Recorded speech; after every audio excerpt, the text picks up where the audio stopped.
Today, we're digging into a really interesting situation unfolding in Tura. On the surface, it looks like a straightforward government plan to give people security in their homes, but like with most things, once you start peeling back the layers, you find it's way more complicated than it first appears. And boom, this one question just cuts right to the heart of it all. This is the central tension we're going to explore today. Is this whole thing a genuine act of public service, or is it actually a really clever financial and political maneuver?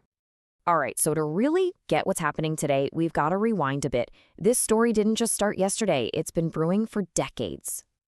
So picture this. For years and years, families have been living on government land, totally in limbo. For a long time, nothing really happened, what you could call the lost years. But then, all of a sudden, in the last 2 years, things kick into high gear. We're talking drone mapping, surveys, public meetings, the whole 9 yards. And it all leads up to December 12th, when the first official documents are finally handed out. So what's the government's official line on all this? Well, it's pretty simple. They're saying this is the final chapter in a really long, messy story, and their goal is to bring peace and, more importantly, stability to these communities. Now, this whole thing hinges on one little word, Patta. It sounds official, it sounds like a solution, but what it actually means legally, well, that's where the real debate begins. This one detail changes everything. And here it is, the absolute key to this whole story. A Patta is not a title deed. It's not ownership. It's basically a long-term rental agreement with the state. So residents get legal status, the right to be there, which is huge, but the government is now their permanent landlord. That distinction is everything when you're trying to figure out the promise and the potential pitfalls of this deal. So you've got two completely different ways of looking at this. From the government's perspective, it's a perfect compromise. People get to stay in their homes, and the state keeps control of its land. But the critics, they see something else entirely. They argue the government just swapped a really tough problem, how do you evict thousands of people, for a much, much simpler one, how do you collect rent?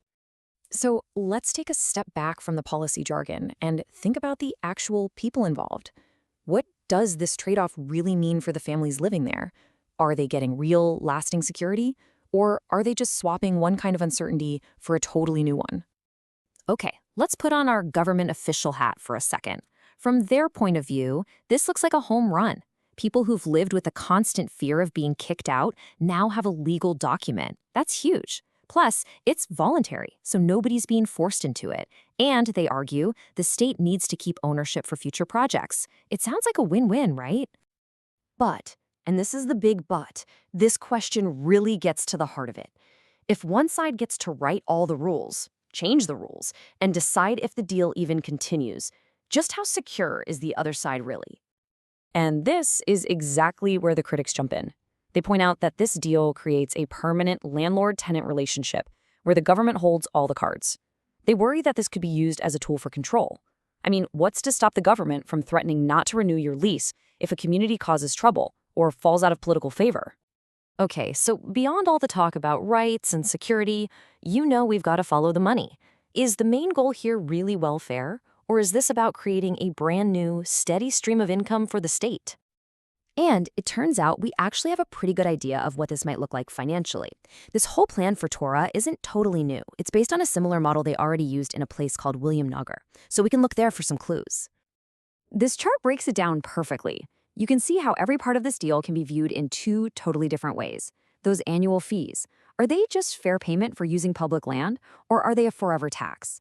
The renewal conditions, are they there to make sure people take care of the land, or are they a political leash? It all comes down to how much you trust the government's motives. So you might be thinking, we have the whole story now, but honestly, we're not even close. There are some huge gaps in what we know, and these missing pieces are absolutely critical to understanding what's really going on. First, and probably the most important question, what's in the contract? We've heard all the big promises, but what does the fine print actually say? The devil is always in the details, and right now, those details are a big mystery. And right behind that is the price tag. How much are families going to have to pay every year? And what exactly are the rules for getting your lease renewed down the road? What happens if you can't pay? These financial and behavioral burdens are completely unknown. You know, all this makes you wonder about the timing. Why now? The fact that the government let this situation go on for decades tells you that solving it must have been either politically messy or just incredibly complicated. Understanding why it wasn't fixed before is a big clue to understanding why this particular solution was chosen now. So all of these questions about the fine print, about the cost, about the power dynamics, they all boil down to one final, massive question for the people of Tura. And that's really what this is all about. These residents have gone from being outside the law to being inside it. But does that make them safer? Or have they simply traded one kind of vulnerability for a new, more official one? That's the question left hanging over Tura.